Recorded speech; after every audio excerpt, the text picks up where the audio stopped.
Hello friends, once again और welcome on my channel Raj grammar centre. आपका राज grammar centre में स्वागत है। ये वीडियो मैंने जो बनाया है हिंदी में, जैसा टाइटल आप देख रहे हैं, टाइप्स ऑफ सेंटेंसेस। ऑलरेडी मेरा पहले से एक वीडियो है इंग्लिश में, this one I made in Hindi.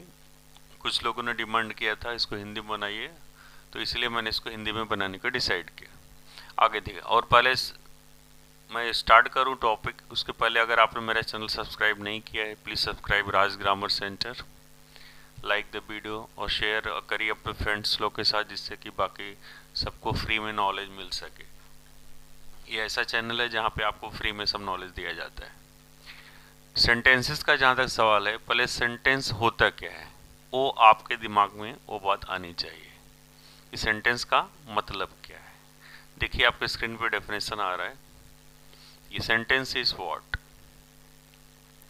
A sentence is a group of words that makes a complete sense. Sentence group of मतलब उसका सेंस पूरा आना चाहिए। जैसे हम बोलते हैं आई एम गोइंग, अगर मैं बोलूँ गोइंग एम आई, इसका सेंस नहीं आ रहा है। Group of word that makes a complete sense. Every sentence has two parts. कोई भी सेंटेंस होगा उसका दो पार्ट होता है, याद रखिए, सब्जेक्ट और प्रेडिकेट। देखिए यहाँ पे मैंने पिंक कलर से हाईलाइट किया है। देखिए सेंटेंस है, सेंटेंस के दो पार्ट्स हैं, सब्जेक्ट और प्रेडिकेट, राइट। सब्जेक्ट यानी क्या होता है? प्रेडिकेट। सब्जेक्ट यानी आपका या तो नाउन रहेगा या तो प्रोनाउन रहेगा, और इसके अलावा प्रेडिकेट में क्या रहेगा? प्रेडिकेट में आपका वर्ब आता है, वर्ब आएगा और ऑब्जेक्ट आएगा। यानी यहाँ पर देखिए लिखा हुआ ब्रैकेट में, सब्जेक्ट यानी आइदर नाउन और प्रोनाउन, और predicate means verb and object. Example देखिए, he is reading a drama book. He क्या हो गया? सब्जेक्ट हो गया। उसके बाद यहाँ पे देखिए ऑक्सिलरी वर्ब है, वर्ब है, आगे ऑब्जेक्ट है, ये पूरा मिला के क्या हो गया? प्रेडिकेट। सेकंड एग्जाम्पल से, they enjoyed the party. They is here subject, उसके बाद एंजॉयड द पार्टी, ये क्या हो गया? Predicate. Enjoyed verb and party is the object. तो ए यानी क्लियर हो गया कि सेंटेंस का जो स्ट्रक्चर होता है उसमें दो पार्ट है, सब्जेक्ट और प्रेडिकेट। सब्जेक्ट यानी नाउन और pronoun, and predicate means verb and object. अभी सेंटेंस कितने टाइप्स के मेनली होते हैं, देखिए ध्यान से। पहला यहाँ पे क्या दिया? असर्टिव सेंटेंस, उसको सिंपल बोल सकते हैं, स्टेटमेंट भी बोलते हैं। दूसरा इंट्रोगेटिव सेंटेंस, तीसरा इंपेरेटिव सेंटेंस, चौथा एक्सक्लेमेटरी सेंटेंस। अभी हम चारों के बारे में एक एक करके स्टडी करेंगे, देखिए। और ये चारों का नॉलेज होना जरूरी है अगर आप सेंटेंस को पूरी तरह समझना चाहते हैं। या now see the first one, assertive sentence. Assertive sentence को क्या बोल सकते हैं? स्टेटमेंट भी। An assertive sentence may be an affirmative और नेगेटिव। ये जो सिंपल सेंटेंस होता है उसको असर्टिव सेंटेंस बोलते हैं, लेकिन इतना है कि that may be an affirmative और नेगेटिव। वो या तो अफर्मेटिव होगा या तो नेगेटिव होगा, यानी दोनों मिला के दोनों क्या हो गए? Assertive sentence.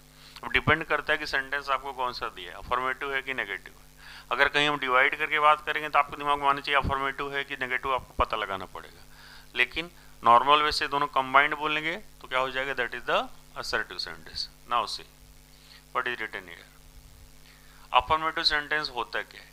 It denotes an affirmation, approval of something. A positive sentence, affirmation यानी सामने वाला वहां पे पॉजिटिव रिस्पॉन्स दे रहा है। I like cricket too much.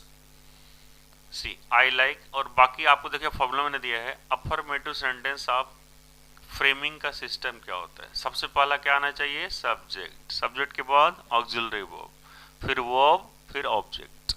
Auxiliary verb आपको पता रहेगा, is, are, am, was, were, do, does, will, shall, सब ऑक्सिलरी वर्ब है। और मेन दूसरा वर्ब है, यानी एसवीओ। हमारे इंग्लिश लैंग्वेज पूरा एसवीओ पे चलती है। ये हमारा कोड है, समझो, ये हमारा फॉर्मूला है। बिना इसके आप कुछ नहीं बोल पाओगे। एसवीओ, अगर ये नहीं रहेगा कभी कभी नहीं आता, लेकिन ये तो कम से कम दो तो होना चाहिए। तो एसबीओ, जो लोग हिंदी या हिंदी, मराठी, नेपाली लैंग्वेज से जो मतलब जो इंग्लिश बोलना चाहते हैं, उनके सामने प्रॉब्लम क्या आती है? हमारे आगे मैं वीडियो बताऊंगा स्पोकन इंग्लिश वाले में, उसमें ऑब्जेक्ट, सब्जेक्ट के बाद ऑब्जेक्ट आ जाता है। जैसे बोलते हैं ना, ही गोज टू स्कूल, उसमें आ जाता है वह स्कूल जाता है, तो वह सब्जेक्ट हो गया, स्कूल ऑब्जेक्ट हो गया। तो लेकिन इतना इंग्लिश में याद रखिए, सब्जेक्ट के बाद वर्ब आता है, SVO। यहाँ पे ऑक्सिलरी वर्ब पे डिपेंड अपॉन कोई सेंटेंस ऑक्सिलरी वर्ब आता है, कहीं कहीं नहीं आता है, तो depend upon the sentence actually auxiliary verb आएगा कि नहीं आएगा। जैसे देखिए, आई like cricket too much, I subject, like verb object हो के बाकी रिमेनिंग पार्ट कुछ भी आने दो। देखिए, the children are playing in the garden, ध्यान से देखिए, चिल्ड्रेन सब्जेक्ट हो गया, are auxiliary verb, playing verb, बाकी ये प्रपोजिशन है, गार्डन ये ऑब्जेक्ट हो गया। I go to college every day, देखिए इसमें ऑक्सिलरी वर्ब नहीं है, तो डिपेंड अपॉन सेंटेंस, यानी कम से कम 3 चीज तो आना चाहिए, SVO। ऑक्सिलरी वर्ब आ गया, अच्छी बात है, नहीं है नो प्रॉब्लम, चलेगा। जैसे मैं बोलता हूँ I like it, auxiliary verb नहीं है, but I am doing it, auxiliary verb है आई एम। नेगेटिव सेंटेंस क्या होता है? Negative sentence, it shows negation and shown by the words like no, not, never, etcetera. अब formula मैंने क्या changes किए देखिए, subject auxiliary verb, verb object. यहाँ मैंने क्या किया, ऑक्सिलरी वर्ब के बाद मैंने यहाँ पे नॉट ऐड किया है। मैंने बोला या तो नो आएगा या नॉट आएगा, नेवर आएगा, तो यानी समझ जाना नेगेटिव सेंटेंस है। क्या लिखा है, ही डजंट कुक राइस।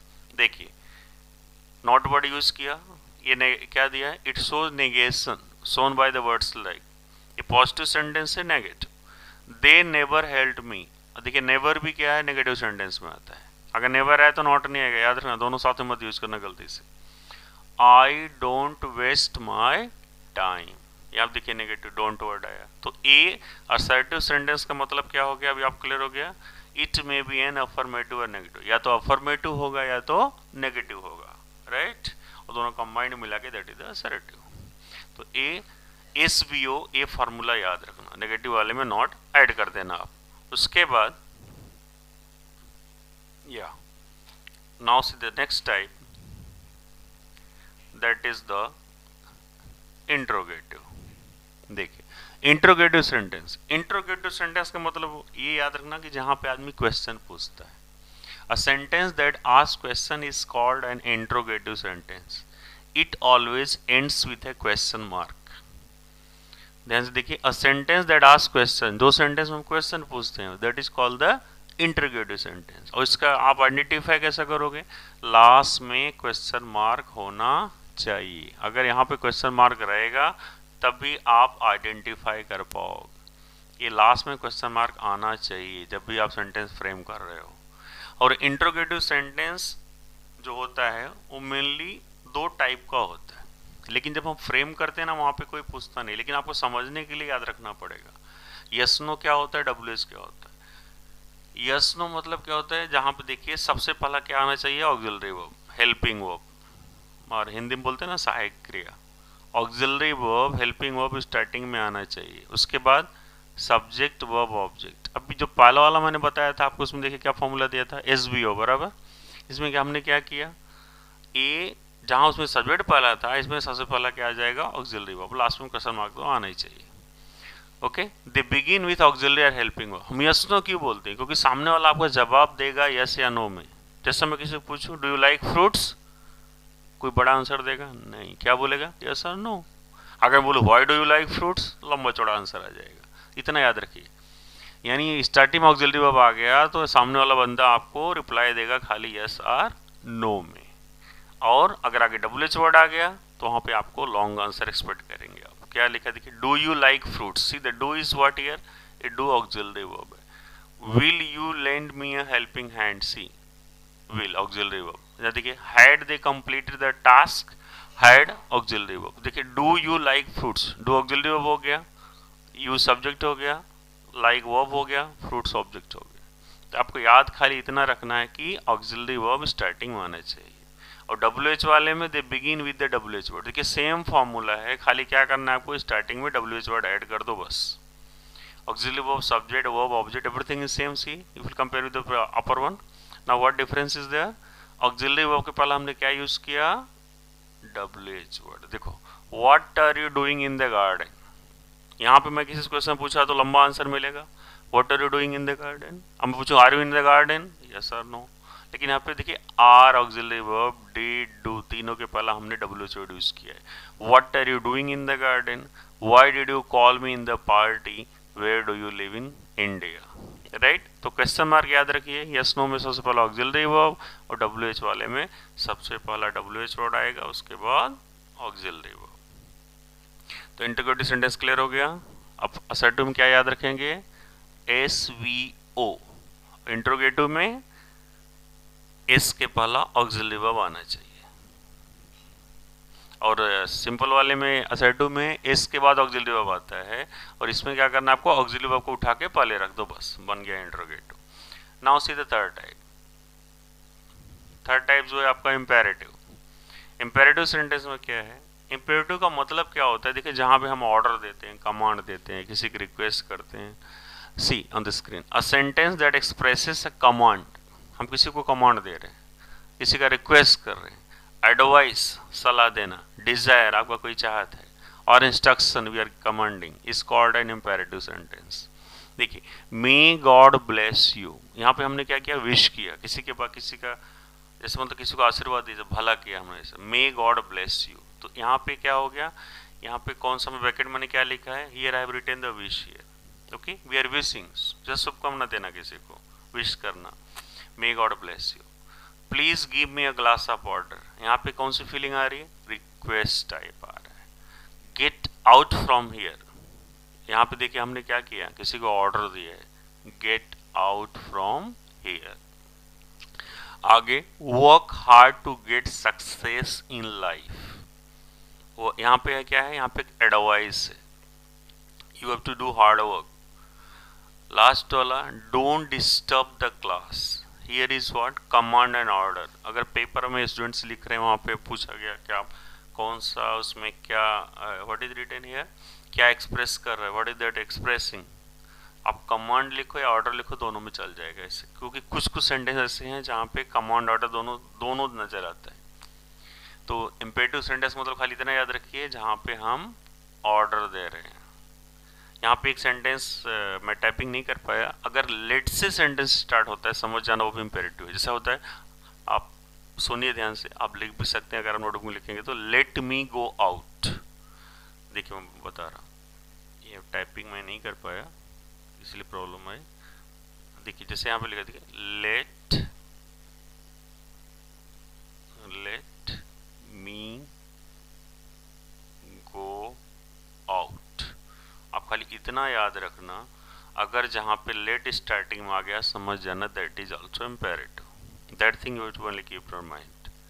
बाकी examples already I gave you. Now से इसके बाद इम्पेरेटिव क्लियर हो गया। इम्पेरेटिव के बाद जो अगला आता है, लास्ट वन है, that is the exclamatory. Exclamatory sentence जो है, उसके लिए आप थोड़ा सा रिकॉल करिए, अगर आपने पार्ट्स ऑफ स्पीच पढ़ा है, इंटरजेक्शन वाला अगर आपको पॉइंट्स याद है, अ sentence that expresses sudden feelings emotions is called exclamatory sentence. जो सेंटेंस क्या एक्सप्रेस करता है, सडन फीलिंग, वो फीलिंग्स आती है, सडन फीलिंग क्रिएट होती, अचानक से कोई चीज फील करना, इमोशंस आता है, पॉजिटिव इमोशन आए, नेगेटिव आए, सैड बैड जो भी आए, गुड इमोशंस आए, डिपेंड अपॉन द सेंटेंस। तो यानी जहां पे आपको ये नजर आए, देखिए सडन फीलिंग्स आर देयर और emotion is there, there is the exclamatory sentence. दूसरा चीज याद क्या रखोगे, ये देखिए इंटरजेक्शन वाला जो मार्क है ना, listen, it is always followed by mark of interjection. Question mark में जो मैंने बना के दिया था, ये टर्निंग वाला, उसके नीचे एक पॉइंट था, इसमें क्या है, स्ट्रेट लाइन रहेगा, नीचे आपको पॉइंट, यानी ये अगर नजर आ गया, समझ जाना दैट इज द इंटरजेक्शन, यानी वो एक्सक्लेमेटरी सेंटेंस है। जैसे एग्जांपल देखिए, हाउ टेरिफिक, इसमें एक डर की फीलिंग आ रही, फियरनेस, मैंने बोला ना सर्टेन फीलिंग्स और इमोशंस आना चाहिए। Bravo, you have done well. Interjection क्या था, खाली वर्ड्स आते थे, यहाँ पे सेंटेंस पूरा फ्रेम करके दिया है। ब्राउ, व्हाट अ ब्यूटीफुल गार्डन, देखिए इसमें कितनी पॉजिटिव फीलिंग आ रही। What an idea, oh I lost my money, देखिए ओह, ये जो सेंट वर्ड है ना, इसमें देखिए वो सर्टेन फीलिंग आ रही, इमोशंस आ रहे हैं, ओह आई लॉस्ट माई मनी। लेकिन सिंपली आप कैसे याद रखोगे, एक्सक्लेमेटरी मार्क होना चाहिए यहाँ पे लास्ट में, और वो सडन फीलिंग इमोशंस क्रिएट करना चाहिए आपके माइंड में, तब आप समझ सकते हैं that is an exclamatory sentence. Okay, let me recapitulate. Assertive यानी simple sentence, I said you earlier, SBO याद रखना। दूसरा आई सेड इंट्रोगेटिव, इंट्रोगेटिव में क्या हो जाएगा, ऑक्सिलरी वर्ब पहला आ जाएगा। अगर असर्टिव में आप बोलोगे सर ऑक्सिलरी वर्ब आपने नहीं बोला, तो subject auxiliary verb verb object, ये हो गया आपका असर्टिव। अब इसको खाली ऑक्सिलरी वर्ब को उठा के स्टार्टिंग में ला दो, सब्जेक्ट भाग जाएगा पीछे, तो बन गया इंट्रोगेटिव, राइट। इंट्रोगेटिव में yes no type double H मैंने बताया, ऑक्सिलरी वर्ब स्टार्टिंग में आया तो यस नो टाइप है और आगे डबल एच वर्ड हमने लगा दिया तो क्या हो जाएगा, डबल एच टाइप। तीसरा मैंने बताया आपको इम्पेरेटिव, जहाँ पे सर्टेन फीलिंग आता है, ऑर्डर आता है। लास्ट आपके सामने जो दिख रहा है exclamatory sentence, where we are seeing the certain feeling and emotions, that is the exclamatory sentence. So I think all 4 points are clear to you, सारा क्लियर हो गया। ओके अगर अभी तक आपने चैनल सब्सक्राइब नहीं किया तो प्लीज़ सब्सक्राइब करिए, लाइक वीडियो में लाइक बटन दबाइए, अपना कमेंट लिखिए और अपने फ्रेंड से शेयर भी कीजिए, क्योंकि जिनको ज़रूरत रहेगी अगर उनको ये कंटेंट मिल जाएगा तो that will better for them. Thank you.